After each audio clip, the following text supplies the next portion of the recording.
जिंदगी की राहों में अकेले थे, सपनों के साथ चले थे। दुनिया के इल्जाम ने ऐसा घेरा कि चुपके से वो चले गए। नमस्कार, आप देख रहे हैं जनता दरबार न्यूज और आज की इस दिल दहला देने वाली कहानी में हम बात करेंगे एक ऐसी जिंदगी की जो अदालतों, झूठे मुकदमों और रिश्तों की राजनीति में उलझकर दम तोड़ गई। बेंगलुरु के एआई इंजीनियर अतुल सुभाष की मौत ने पूरे देश को झकझोर कर रख दिया। आत्महत्या से पहले लिखे उनके 24 पन्नों के सुसाइड नोट और वीडियो ने बड़े सवाल खड़े कर दिए हैं। क्या भारत का न्यायिक सिस्टम जेंडर न्यूट्रल है? क्या वाकई कानून सिर्फ महिलाओं के लिए है? आइए जानते हैं इस मामले का हर पहलू। हेलो वर्ल्ड, मेरा नाम अतुल सुभाष है। मैं तकरीबन 34 साल का हूँ, बैंगलोर में रहता हूँ। आज मैं सुसाइड कमिट करने जा रहा हूँ। इसका कारण 5 लोग हैं। क्या अतुल सुभाष को मिलेगा इंसाफ? झूठे आरोपों का दर्द कब तक सहे? पत्नी सताए तो पति कहाँ जाए? क्या कभी झूठे मुकदमों का होगा अंत? 9 दिसंबर 2024 बेंगलुरु के एक फ्लैट में 34 साल के एआई इंजीनियर अतुल सुभाष का शव पंखे से लटकता मिला। उनके पास से मिला 24 पन्नों का सुसाइड नोट और 1.5 घंटे की वीडियो। एक ऐसी चीख जिसे समझना जरूरी है। सुसाइड नोट में अतुल ने लिखा, जिस पैसे से मेरा परिवार खुश रह सकता था वो पैसा कोर्ट, वकील और झूठे मुकदमों में बर्बाद हो रहा है। मेरी मौत का जिम्मेदार सिर्फ मेरी पत्नी और उसका परिवार ही नहीं बल्कि हमारा न्यायिक सिस्टम भी है। अतुल की पत्नी निकिता सिंघानिया ने अतुल और उनके परिवार पर 9 झूठे केस दर्ज करवाए।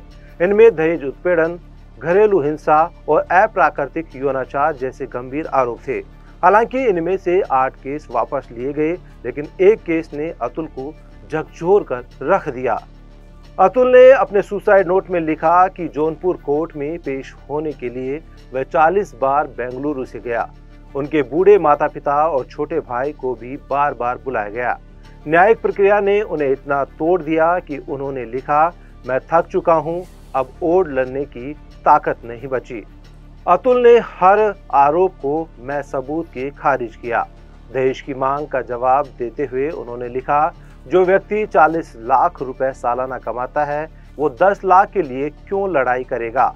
लेकिन उनके पास कोर्ट की तारीखों और झूठे मुकदमों से बचने का कोई रास्ता नहीं था। भारतीय दंड संहिता की धारा 498A के दुरुपयोग की समस्या है।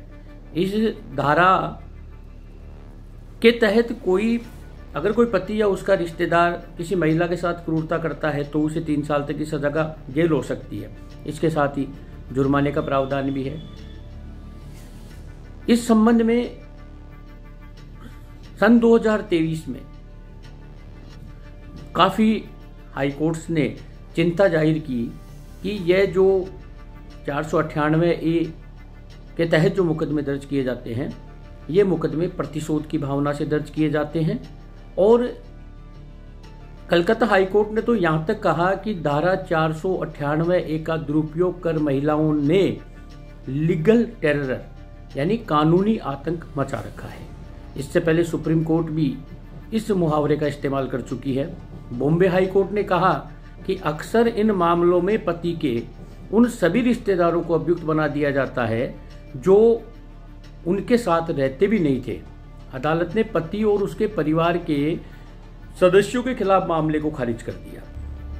जिस प्रकार आज दहेज के मुकदमों की बाढ़ आई हुई है, जहां देखो वहां मुकदमों का अंबार लगा हुआ है, यह सिर्फ और सिर्फ पति और उसके परिवारजनों को हैरान परेशान करने के लिए इसका उपयोग ज़्यादा किया जा रहा है।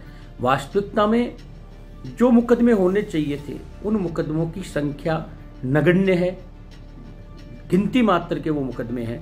बाकी सिर्फ और सिर्फ हैरान परेशान करना और धैर्य को खो देने के कारण महिलाओं के द्वारा ये मुकदमे दर्ज करवाए जा रहे हैं।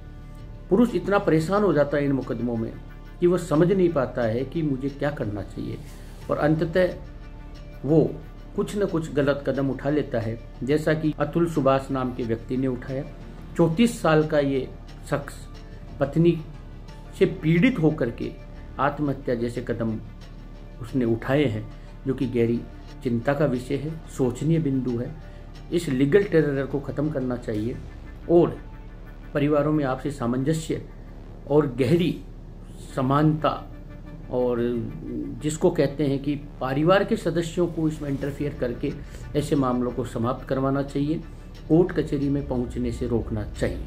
अतुल ने आखिरी शब्दों ने हर संवेदनशील इंसान की आत्मा को झकझोर दिया। उन्होंने कहा, मैं मर जाऊं, इससे मेरे दुश्मन कमजोर होंगे। मेरी अस्थियां अदालत के बाहर बहा देना, शायद तभी इस सिस्टम को कुछ समझ आए। बेंगलुरु में एआई इंजीनियर अतुल सुभाष के खुदकुशी के मामले में पुलिस ने 4 लोगों के खिलाफ एफआईआर दर्ज की है। पुलिस ने अतुल की पत्नी निकिता सिंघानिया, सास निशा सिंघानिया, साले अनुराग सिंघानिया और चाचा ससुर सुशील सिंघानिया का नाम एफआईआर में शामिल किया है।